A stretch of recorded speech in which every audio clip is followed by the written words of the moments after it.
Saya ingin kasih tahu Pak, salah satu sedekah yang paling tinggi nilainya kalau mampu lakukan. Kalau yang jamaah yang hadir di sini, ada yang dia kena penyakit, dokter sudah angkat tangan, tidak bisa sembuhkan, mengatakan ini penyakitmu sudah tidak ada obatnya. Pakai sedekah, bertawassul dengan amal soleh. Itu dalam hadis banyak, dalam riwayat-riwayat itu banyak. Bisa disembuhkan penyakit dengan sedekah. Rasulullah mengatakan, dau mardakum bis sedekah, obati penyakitmu dengan sedekah. Tapi sedekah yang mana? Bukannya mengatakan karena Allah 10.000, bukan itu. Mana sedekah yang bisa mengobati penyakitmu, yang bisa dijadikan sebagai tawassul? Kuncinya begini, kalau ada orang minta sedekah, kunci tempat uang kita kasih.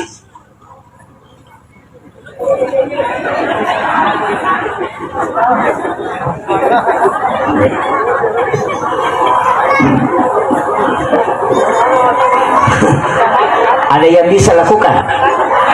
Ya kong katong nilaw sumbangat talibani goncingon roadita. Kasih baru kasih tahu ada uangku di sana, pergi maki ambil berapa kita butuhkan. Tapi berat mungkin ini Pak Bu. Merejing. Susah ya. Kalau tidak bisa pakai yang kedua. Mana yang kedua? Bersedekahlah dengan tidak mengetahui jumlahnya. As-sidaqah ki ajatis sangisia tak derem. Makanya masukkan saja ke dalam saku. Ketika celengan lewat, ambil 1 atau 2 lembar, 3 lembar, jangan lihat uang berapa, masukkan ke dalam celengan. Itu hadis qudsi. Allah Subhanahu wa ta'ala mengatakan, siapa hambaku memberikan kepadaku dia tidak menghitungnya, maka aku pun akan membalasnya dengan tidak menghitungnya pula. Itu hadis qudsi.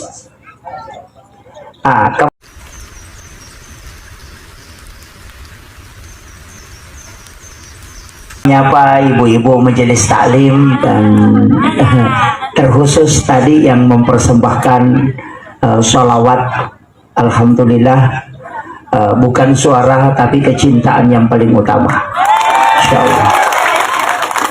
Para imam dan para tokoh masyarakat, para alim ulama, pertama saya meluruskan tadi bahwa sebenarnya saya tidak membatalkan acara untuk hadir ke tempat ini, hanya saja ada pergeseran acara karena acara saya di Kalimantan itu disatukan sehingga bisa hadir di tempat ini. Kemudian yang kedua, barusan ada acara yang saya ikuti Pak Bu, mulai kostum diatur. Saya disiapkan penginapan di hotel, tadi ada yang kawal, katanya titipannya Pak Haji bilang harus dikawal. Saya bilang mohon maaf, jangan kawal saya karena saya harus sendiri untuk tenang sejenak. Jadi ini luar biasa pelayanan, tapi terus terang saya mohon kalau diundang tidak usah dipersiapkan semuanya. Saya selalu berusaha untuk datang sendiri, jangan sampai agama ini memberatkan. Itu yang saya tidak inginkan. Saya datang ini bukan artis. Yang viral-viral itu Bu, Pak Bu, saya katakan musibah juga. Saya sebenarnya hanya ingin tinggal di pondok, ingin bersama dengan masyarakat biasa. Hanya saja karena ada yang merekam seperti ini jadi musibah, sehingga saya bisa dibawa kemana-mana. Terus terang Pak Bu, saya tidak punya akun, saya tidak punya tim media. Itu hanya jamaah aja yang merekam kemudian mengupload. Saya tidak pernah membatasi siapapun yang mau merekam silahkan, tapi saya tidak punya tim media. Di saya kalau berangkat selalu berangkat sendiri. Pesannya guru tak kununda ko teh macara mana jadi di munalah. Ya ko talu ko joka talu nongkoso kita na cipi ni dakwah. Itu pesan guru kita.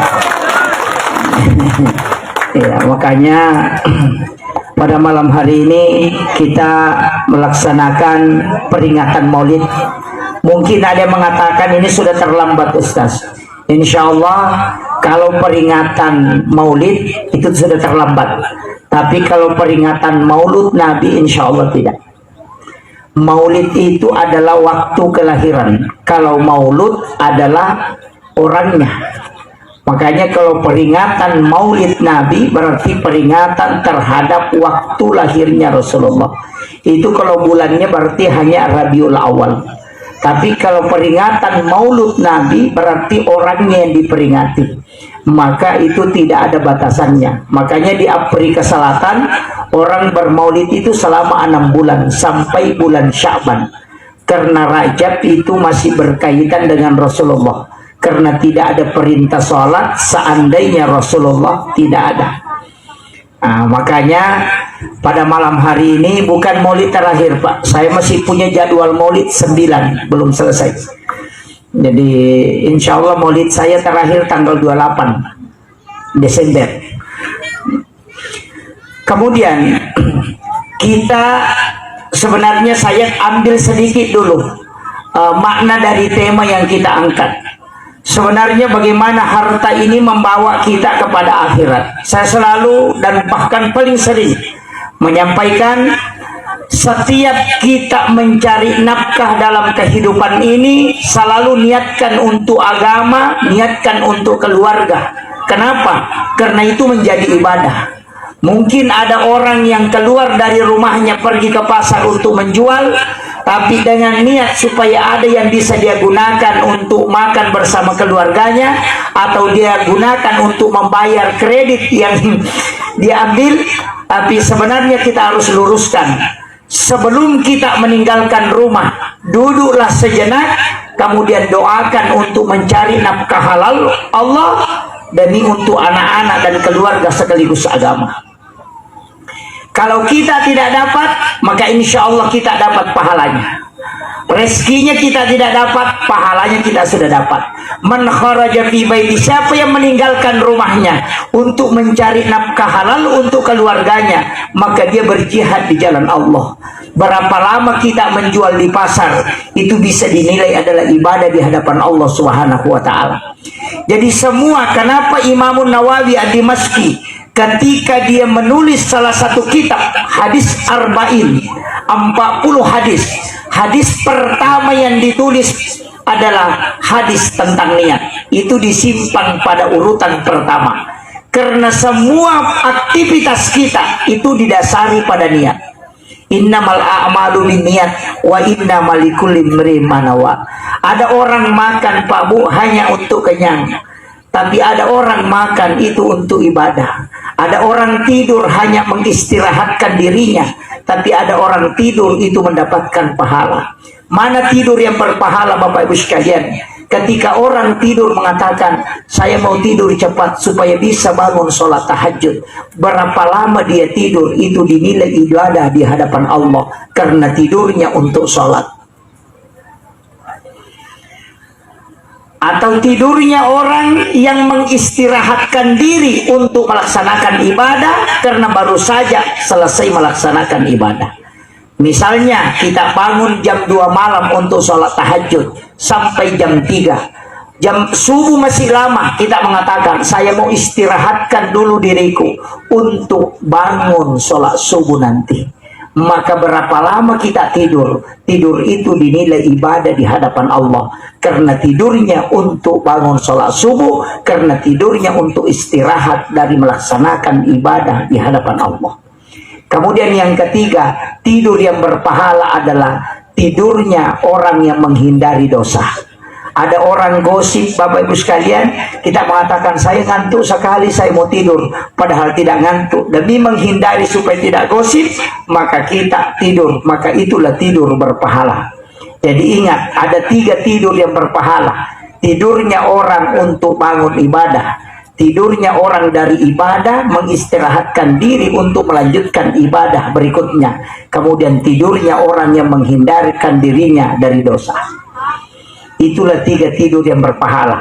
Tapi kalau dia bilang saya mau tidur cepat supaya bisa bangun nonton pemain bola atau sepak bola, itu tidak dapat apa-apa. Nah, makanya upasangi ia komeki matindro niakam memengi untuk moto kasempajang. 5 jam kita tidur, maka dihitung orang itu sama dengan sholat sunat 5 jam. Makanya niat ini pokok, sama dengan sholat. Ketika kita sujud terakhir dalam sholat duhur, niatkan memang untuk sholat asar. Sebelum kita bangkit dari sujud terakhir, niatkan memang untuk sholat asar. Ketika kita meninggal antara duhur dengan asar, maka kita meninggal menuju sholat. Ia natunasa tomatot tadiolo sampajat tepetu. Ini yang kadang orang tidak paham, Pak. Maksudnya sampajat tepetu dia sampajang. Dia tidak sholat. Padahal yang dimaksud di situ adalah mengikutkan niat pada setiap menutup sholat. Makanya di sujud terakhir bisa disalam sebelum salam ke kanan, di situ kita bisa berniat. Makanya niat sholat ada pada takbir dan niat mau sholat ada pada sujud terakhir atau bisa juga pada saat sebelum salam. Taniaka memen itu sebenarnya hadis Nabi. Rasulullah mengatakan umatku adalah umat yang paling beruntung karena dia meninggalkan satu kebaikan menuju ke kebaikan yang lain. Dari situlah ketika kita menutup sholat duhur, kita langsung niatkan untuk sholat asar. Kemanapun kita berjalan, berarti kita berjalan menuju ke sholat. Meninggal dalam perjalanan, maka orang itu dihukumi meninggal menuju sholatnya. Maka inilah orang yang paling beruntung. Kalau kita putus, wah itu jadi masalah, Pak. Hanya berapa waktu kita gunakan sholat. Duhur mungkin 5 menit, asar 5 menit. Kalau hanya 5 menit satu waktu sholat, berarti hanya 25 menit waktu kita gunakan beribadah. Sedangkan jam yang kita dikasih selama sehari semalam, 24 jam. Ini kalau kita tidak gunakan rugi betul. Apalagi kalau sholatnya 25 menit baru gosip setengah jam, itu pasti bangkrut.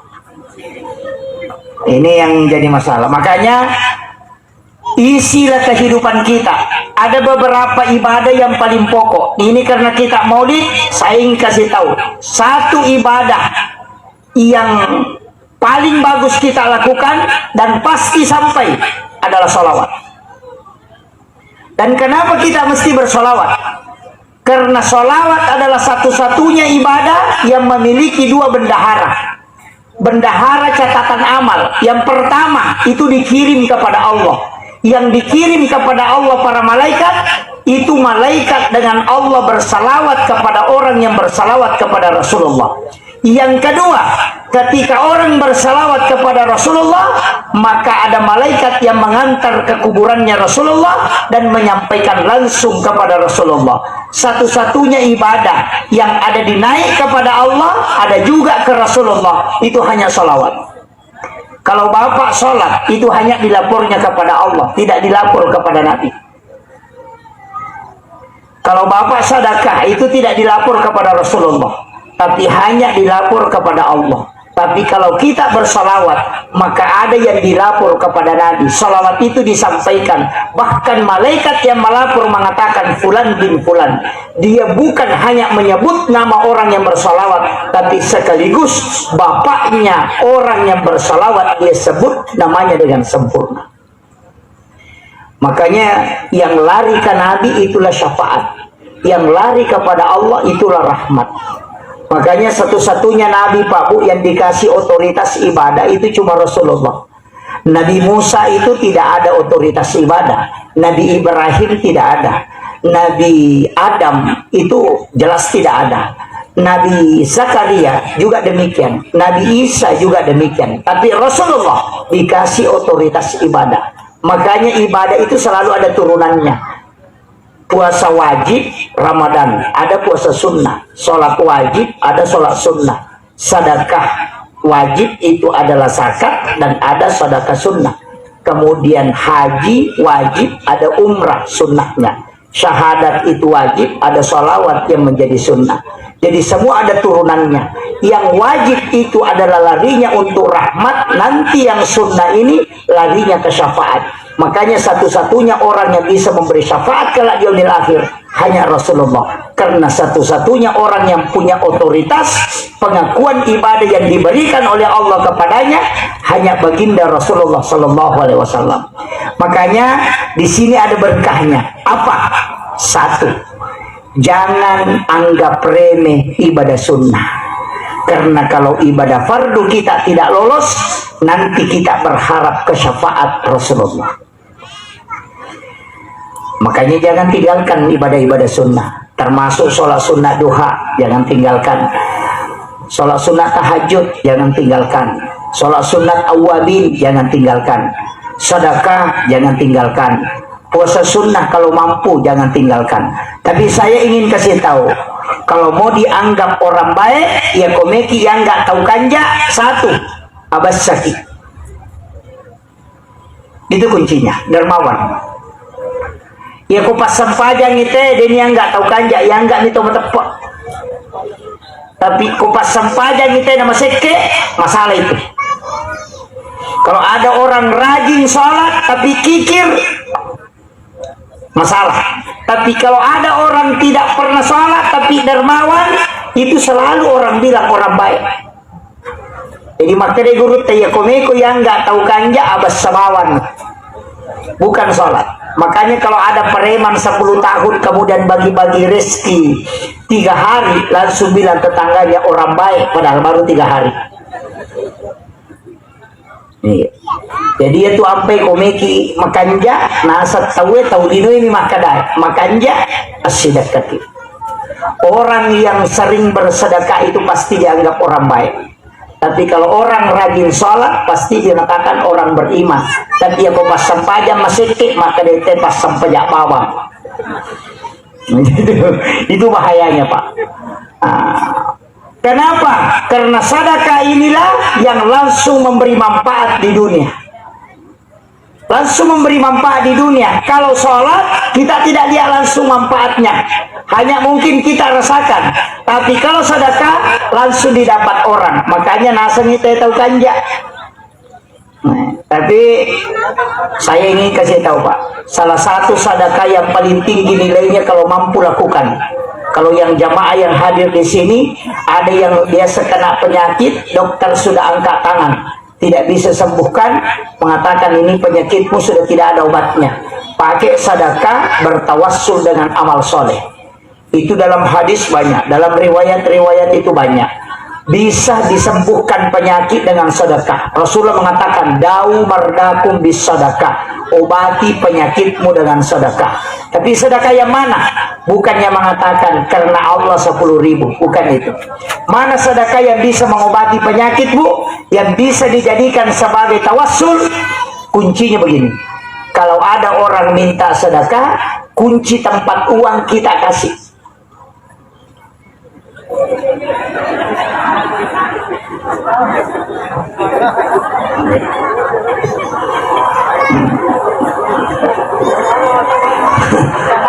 Ada yang bisa lakukan.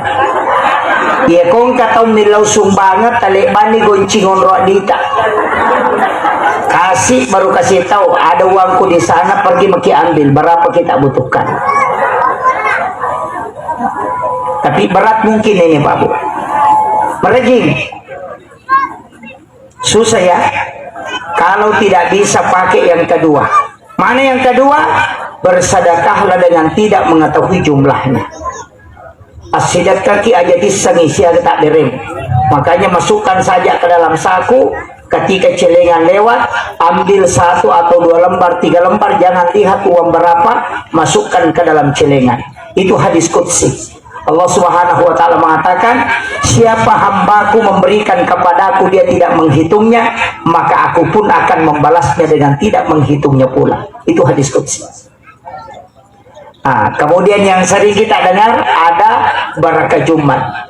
Yang kedua ada sedekah subuh. Saya ingin kasih tahu, barakah Jumat dalam kitab Iyanatul Talibin itu ada 2. Yang pertama bersedekah dengan 2 unsur Pak Bu. Ini yang jarang orang lakukan. Kalau di hari Jumat itu sedekah 2 unsur. Unsur makanan dengan unsur uang.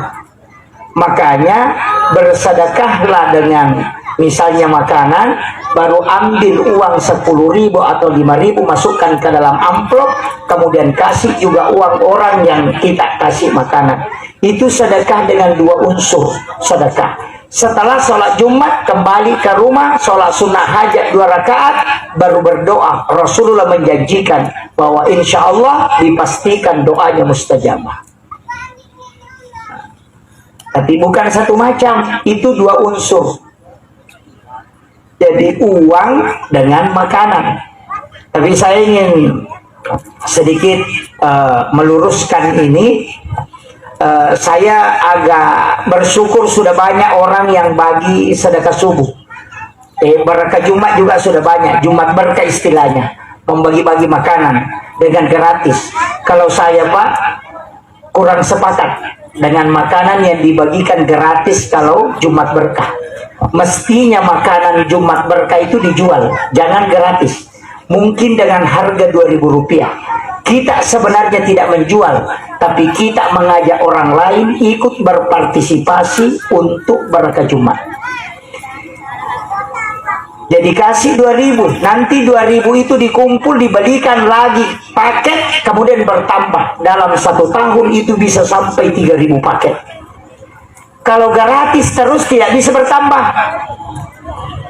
Misalnya saya siapkan 10 paket, ada yang siapkan 10 paket, 10 orang siapkan 10 paket, berarti 100, Jumat berikutnya 100 lagi. Tapi kalau kita jual 2.000, bukan dijual untuk diperdagangkan, tidak, tapi dijual dengan uangnya, dijadikan sedekah untuk sekaligus menambah paketnya. Ini yang orang tidak pikirkan. Jangan gratis, itu bisa sampai 1 juta paket dalam 5 tahun Pak. Makanya sekarang ada toko yang terbuka serba 2.000. Sebenarnya itu dari awalnya dari situ yang orang tidak pikirkan Pak. Hal gratis kemudian dijual, tapi penjualannya dijadikan lagi menambah paketnya sehingga bisa mensedekahi sekian ribu orang. Ini yang orang tidak pikirkan. Kalau gratis, gratis terus, tidak pernah bertambah. Tapi kalau dijual, bukan dijual untuk diambil, tidak, dijual untuk diberikan, ditambah paketnya. Jadi orang yang mengambil itu dengan harga 2.000, sebenarnya dia sudah ikut berpartisipasi melakukan Jumat berkah. Nah, jadi jangan diajari orang selalu mengambil sesuatu dengan gratis. Iya, ini penting saya sampaikan. Karena kenapa? Karena saya melihat sekarang sudah mulai berkembang. Karena kita bagi-bagikan gratis. Jangan, paling tidak kita ajak mereka juga bersedekah. Dengan uang Rp2.000 itu juga dia sudah membuat paket untuk sekaligus Jumat berkah. Ini yang harus dipikirkan Pak. Karena selama ini selalu gratis. Orang lomba-lomba ambil dengan gembira gratis. Kita tidak ajak dia masuk surga. Masa hanya orang itu terus yang mau masuk surga? Ajak juga orang yang mengambil makanan itu ikut masuk surga karena ada sumbangsinya 2.000 untuk diberikan paket Jumat berkah. Nah, ini yang penting saya sampaikan. Supaya bergulir. Ini abda rekor. Inilah yang dilakukan oleh Yahudi dalam perdagangan ekonomi sehingga mereka bisa mematikan ekonomi kita, masyarakat kita. Karena sebenarnya adalah uang sosial itu diputar dengan sistem begitu, dengan harga yang sangat kecil, kita tidak bisa mengalahkan. Kenapa? Karena memang adalah uang sosial yang diputar untuk pengadaan barang seperti itu. Ini yang orang Islam tidak pikirkan.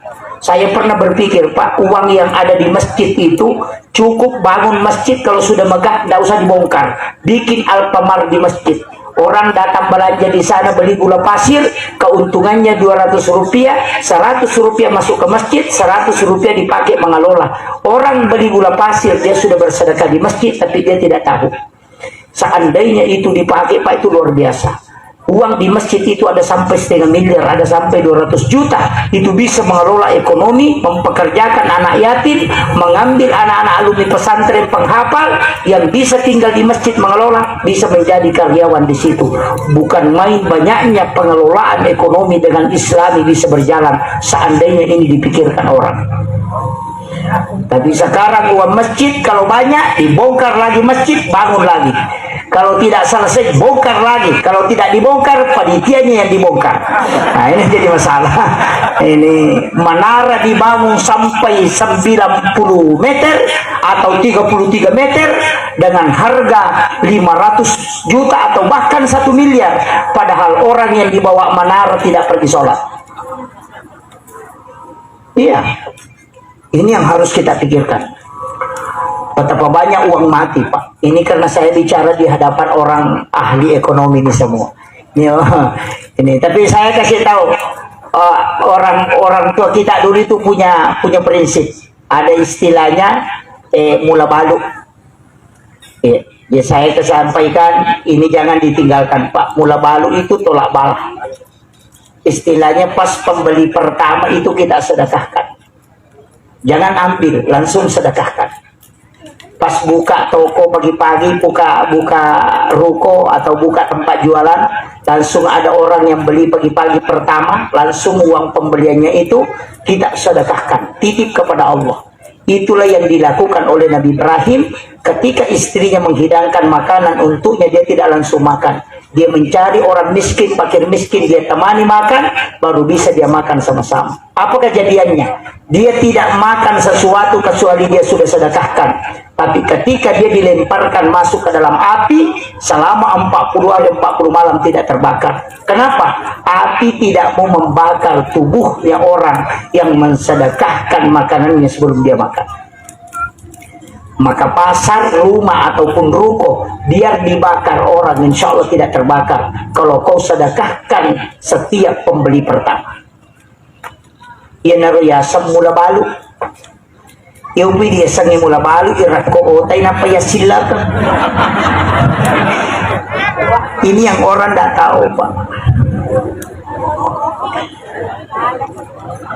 Makanya orang tua dulu itu tidak pernah menggratiskan jualannya yang pertama. Ya kau nggak tahu bunga mengali koile ina kada dewa lengi na keluarga na maka dia tak dampagi kak mika malai mula balu. Kenapa? Setiap dia membeli pertama, dia ambil langsung sisakan untuk dia sedekahkan. Baru dia titip, rezeki yang pertama kau berikan kepadaku, ya Allah, saya kembalikan kepadamu. Oh, selamat itu, Pak. Itu bebas dari pencurian. Itu bebas dari api. Api tidak akan membakar. 4 orang yang melakukan itu. Dan itu sudah dijamin para ulama. Itulah yang diperhatikan orang tua dulu. Cuma sekarang tetap pakai istilah mula balu, dia mina paham. Apa narako, tapi napa nasila kan? Dewi sagi kopi sulbar. Begitu juga Bu ya. Oh, nih.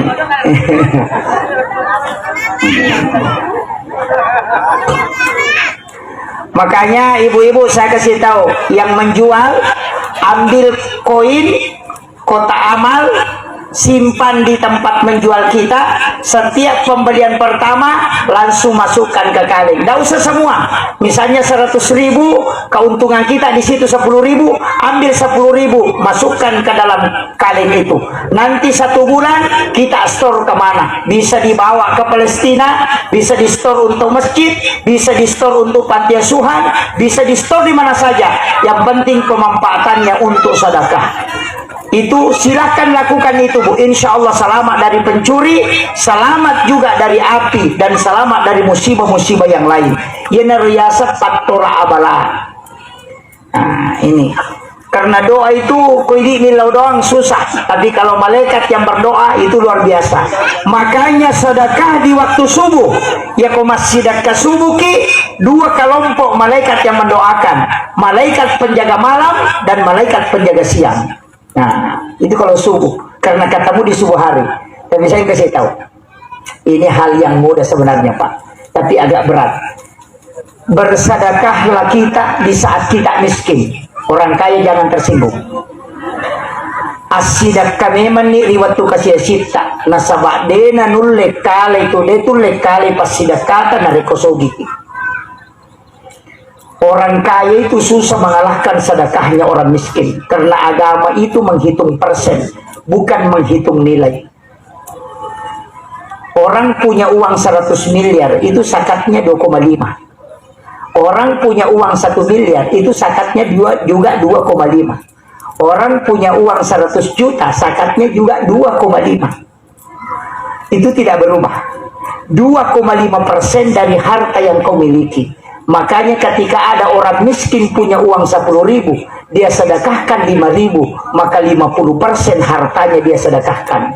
Kalau orang kaya mau ikuti itu, nah dia punya uang 1 miliar, berarti 500 juta uang yang harus dia sedekahkan, baru sama yang 5.000 tadi. Betul Pak? Agama itu hitung persen, bukan hitung nilai. Makanya kau punya uang 100 juta tetap 2,5% zakatnya. Kau punya uang 100 miliar tetap 2,5%. Allah mengambil 2,5% untuk kita. Maka ketika orang miskin 10.000 uangnya, kau sedekahkan 5.000, maka 50% hartamu kau serahkan kepada Allah. Kalau orang kaya punya uang 1 miliar, baru dia mau ikuti tadi sedekah ini sama 50%, berarti 500 juta baru bisa. Nah ya kau nggak tahu sogi suruh masih dekat 500 juta mau pergi ulu. Tapi ya kau tahu kasih si masih dekat 5 sebulan sudah deret. Kenapa? Ringan. Maka sedekahmu di waktu engkau miskin tidak bisa mengalahkan nanti ketika engkau kaya. Maka bersedekahlah di saat engkau sempit, karena rezekimu itu besar nilainya di hadapan Allah. Ini saya harus kasih tahu supaya jangan bangga orang kaya, Pak. Maka berdoalah supaya jadi miskin.